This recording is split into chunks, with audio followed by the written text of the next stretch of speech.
mewawancari Ibu siapa? Ibu Tri. Semua ya Bu. Identitas narasumber asli warga lokal atau bukan? Kalau ibu aslinya warga lokal, warga di Kebumen, Jawa Tengah. Asalnya ya, asal tempat lahir yaitu di Desa Jatimulyo, Dukuh, Karangdulu. Kira-kira asal usul sejarah atau sejarah desa tersebut ada nggak? Kalau asal usul sejarah desa tersebut banyak sekali berasal dari petani dan pedagang ya, dimana hampir satu desa itu memang saling bersaudara, satu nenek moyang yang memang menjadi saudagar pedagang sapi, banyak hama pertanian, sebagian besar lagi guru. Jadi karena hampir mayoritas orang muslim dan warga setempat, dan mereka itu menikah sesama tetangga gitu. Jadi kalau di desa Karangdulu tempat ibu tinggal itu memang asli situ dan saling merekatkannya dengan pernikahan gitu. Jadi satu dengan yang lain bersaudara. Ya, seperti apakah kondisi geografi itu tersebut? Kalau kondisi geografisnya, karena kami di dekat dengan pusat kota Kebumen, di situ kondisinya adalah kayak waduk gitu ya. Jadi memang dataran tinggi yang difungsikan untuk membuat desa, sehingga di situ memang lumayan maju untuk hasil pertanian seperti padi, kemudian hasil pertanian yang lain seperti ladang, singkong dan seterusnya. Terus pertanyaan yang terakhir itu ada, ceritakan apakah desa tersebut memiliki mitos atau cerita rakyat setempat? Kalau cerita mitos setempatnya sih tidak begitu kental. Yang jelas tadi ya yang ibu ceritakan bahwa antara satu warga dengan warga lain dalam satu desa itu banyak yang menikah misan, artinya memang tidak jauh-jauh, saudaranya ya udah tetangganya gitu.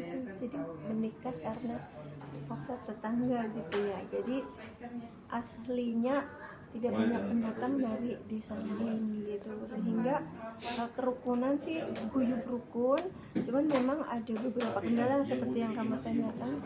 Kendalanya itu adalah beberapa faktor ekonomi, karena dengan pertanian, hasil pertanian, banyaknya pedagang dan petani, jadi memang terbatas untuk faktor ekonomi. Tidak terlalu seperti di kota banyak sekali lapangan kerja. Jadi kalau memang kalau di desa itu banyakkan membuka lapangan kerja dan kurang bisa menopang ekonomi. Jadi ekonominya lebih banyak menengah ke bawah. Oke. Kasih ya Bu atas wawancara saya. Assalamualaikum warahmatullahi wabarakatuh. Assalamualaikum warahmatullahi wabarakatuh. Selamat sehat hari Toyo. Dari mana asal daerah Adi? Aku dari Aceh. Oke. Seperti apakah kondisi sosial budaya di sana?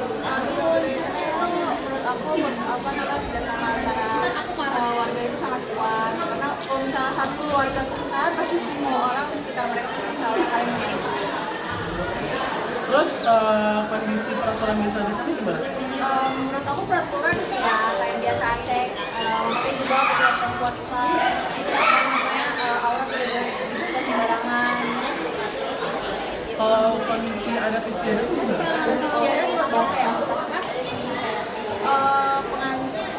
nikah nggak boleh siang-siang, terus pengantin pria sebelum menikah itu nggak boleh keluyuran. Oke. Terus kira-kira kalau di sini tuh hal positif apa yang bisa dirasakan saat menghadapi desa? Positifnya buat aku karena setelah tinggal di sana itu aku bisa mendalami apa mereka benar, karena peraturannya sangat ketat, aurat, jilbab, baju yang benar itu. Yang terakhir adalah menurut narasumber, apakah anak muda atau gadget tetap untuk tinggal di daerah pedesaan? Menurut aku tergantung sama anaknya. Untuk beberapa orang mungkin cocok karena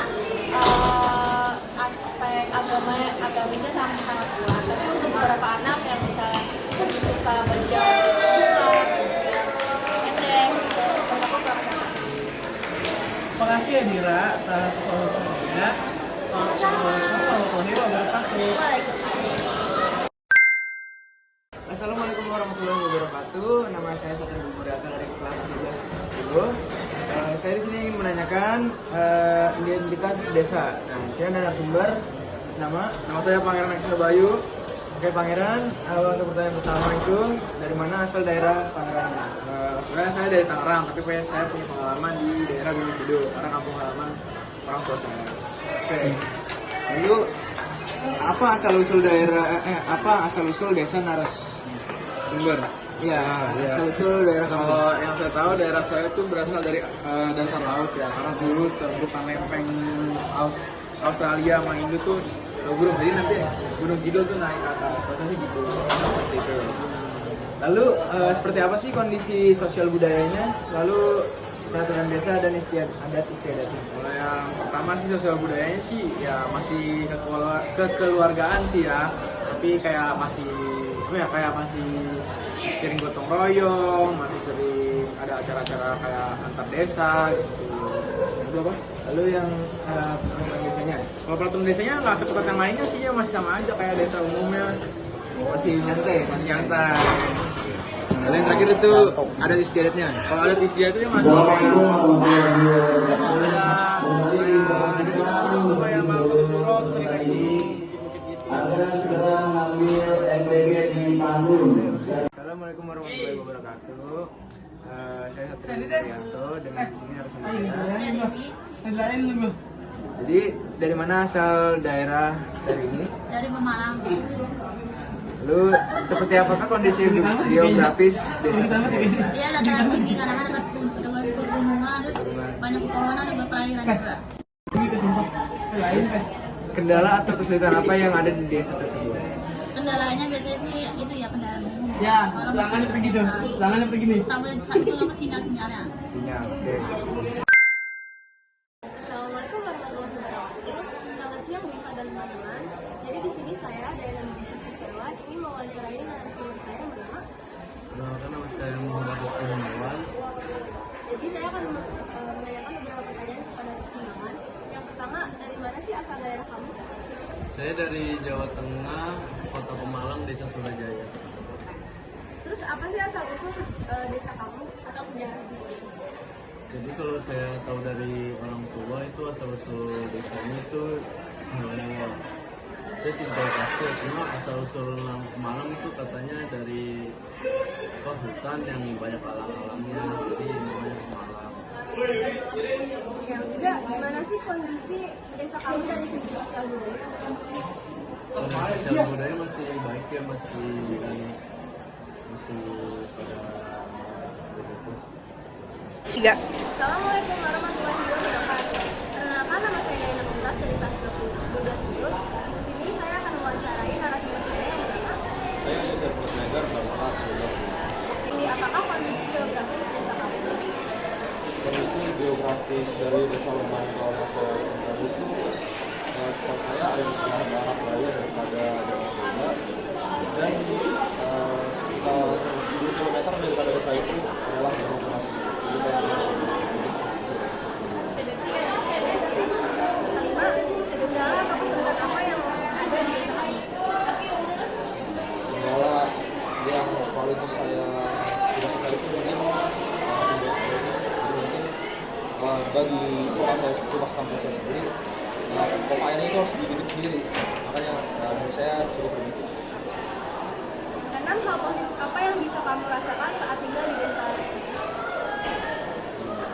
Hal positifnya itu setiap pagi memiliki rasa dingin sekali sehingga mungkin sangat bersemangat untuk bisa memulai pagi hari. Kemudian selanjutnya lingkungannya itu cukup mendukung untuk bisa liburan, jadi setiap kali pulang kampung pasti bisa merasakan healing seperti itu dengan Kalau menurut kamu, apakah anak muda atau Gen Z itu cocok bertinggal di daerah pedesaan? menurut saya Gen Z itu dikenal sebagai generasi yang sering dengan kondisi sekitarnya, jadi mungkin kurang cocok ya. Jadi kita juga tahu kalau kita tuh seringan main HP atau main game lain, dan menurut saya akhirnya kita tidak bisa menikmati pemandangan di sekitar Danau Toba ini. Oke, pertanyaan selesai. Jawab saya. Makasih ya karena udah diwawancarai. Maaf, wassalamualaikum warahmatullahi Kasih nih. Halo guys, sekarang aku lagi sama Siriel. Nah, aku mau nanya dulu nih, Siriel dari mana sih? Aku dari Kota Tasikmalaya, Desa India. Oke, sekarang aku mau nanya tentang Kota Tasik dari Siriel. Siriel, aku mau nanya nih, kendala atau kesulitan apa yang ada di desa tersebut? Bisa kamu tempat tinggal kamu? Kendala, sebenarnya nggak ada kendala sih, cuman mungkin lebih ke adatnya ya. Mungkin karena kan kita kan tinggal di Tangerang ya. Nah, kalau di Tasik tuh bedanya di Indiang, itu tuh lebih ke muslim aja, jadi pakaian setutup gitu. Oke, hal positif apa sih yang bisa dirasakan saat tinggal di desa tersebut? Mungkin pertama keberagaman ya. Jadi kan kalau di sana itu kita tuh selalu menjunjung tinggi sopan santun. Terus juga budaya di sana juga oke banget. Maksudnya banyak pengrajin kayu, juga pengrajin batik gitu. Nah, yang terakhir aku mau nanya, menurut narasumber, menurut Siriel, apakah anak muda kayak Gen Z ini cocok untuk tinggal di desa Siriel itu? Sebenarnya menurut aku sih 50-50 ya, mungkin cocok, tapi ada juga yang enggak. Karena yang sendiri kan dekat pusat kota ya, dekat kota Tasik. Jadi kayaknya buat ke Tasiknya sendiri, buat jadi gaul gitu, ya oke. Tapi ya di sisi lain itu juga desa guys, after all. Tapi oke sih. Oke, segitu aja guys dari Siriel, makasih. Bye-bye. Halo guys, sekarang aku lagi sama Agus. Aku hari ini mau wawancara Agus untuk tugas geografi dan tugas desa. Agus, dari mana nih asal desanya? Oke, sebelumnya kenalkan, saya Agus dari Desa Pemulihan atau bisa disebut dengan Kabupaten Sumedang di Desa Pemulihannya. Agus, tahu nggak sih asal-usul desanya itu apa? Nah, kalau misalkan asal-usulnya itu pemulihan itu asal dari satu kata, yaitu mulih, yang artinya pulang. Kalau misalkan pemulihan berarti tempat untuk berpulang, kurang lebih seperti itu. Oke. Agus, tahu nggak sih seperti apa sih kondisi di sana, kayak sosial budaya, peraturan desa atau adat istiadat di sana? Sosialnya dulu ya. Iya. Nah, kalau misalkan sosialnya saya bandingin sama yang di kota nih. Yang di kota tuh lebih independen gitu kan, lebih sendiri-sendiri gitu. Kalau misalkan di kota kadang sama tetangga aja nggak kenal gitu kita. Tapi kalau misalkan di desa itu bener-bener solid banget. Tetangga aja udah kenal, apalagi yang di sana aja udah kenal, apalagi tetangga gitu kan, yang udah deket, udah pasti bener-bener solid. Nah, itu sosialnya. Kalau misalkan tadi adat istiadatnya ya, nah untuk adat istiadat tuh kayak kebiasaan gitu kan ya di desa. Nah, biasanya kalau misalkan kita tuh ada orang yang sunatan nih, itu nanti biasanya kayak ada pawai gitu. Nah, pawainya itu muterin anaknya itu naik kuda gitu kan. Udah kayak pawai bener-bener, jadi udah nih berjejer gitu kan, terus diiringin, diputerin ke desa-desa di desanya. Kalau peraturan desa yang Agus tahu apa? Kalau peraturan desa mungkin enggak kayak macam-macam yang beda, kayak gimana kayak misalkan Dayak atau gimana, tapi bener-bener kayak sama kayak yang di kota itu. Yang terakhir nih, Agus tahu nggak seperti apakah kondisi geografis tersebut, desa tersebut, kayak kondisi geografis desa tersebut kayak gimana? Oke, kondisi geografisnya. Oke, saya mulai dari letaknya dulu nih. Tahu Unpad? Nah, Unpad dari Unpad ke rumah saya itu kurang lebih 40 menit gitu kan. Nah, di sana ataupun di desa saya itu tuh terhitung dataran tinggi, jadi banyak gunung-gunung gitu. Dan di sana pula mayoritasnya itu bekerja sebagai petani dan juga peternakan. Oke, segitu aja wawancara kita hari ini. Makasih guys.